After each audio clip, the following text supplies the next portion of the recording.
Hi friends అందరికీ. మొన్న మా ఫ్రెండ్ వాళ్ళ అమ్మాయికి మ్యారేజ్ అయింది కదా. ఆ అమ్మాయికి సారి పట్టడం కోసమని ఇవాళ మా సెల్లార్లో అరిసెలు సలివిడి చేయిస్తున్నాం. మిగతా స్వీట్స్ అన్ని స్వీట్ షాప్లో ఆర్డర్ చేశాం, కానీ అరిసెలు సలివిడి అంటే కాస్త స్పెషల్ ఐటమ్స్ కదా అని ఇంటి దగ్గర చేయిస్తేనే అది పర్ఫెక్ట్గా ఉంటాయని ఇంటి దగ్గరే చేయించాలని మా ఫ్రెండ్ వాళ్ళు అనుకున్నారు.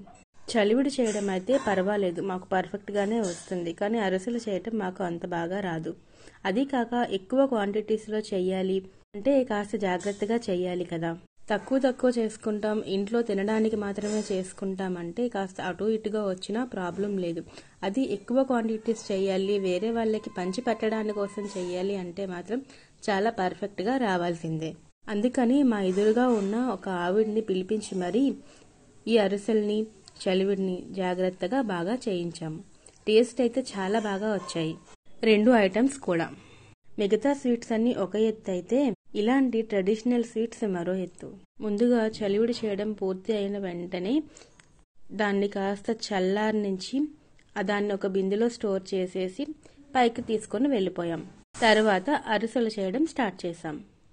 అరిసెలు చేయటానికి వచ్చిన ఆవిడ కూడా స్టవ్ మీద కంటే కట్టెల పొయ్యి మీద బాగా వస్తాయని చెప్పారు.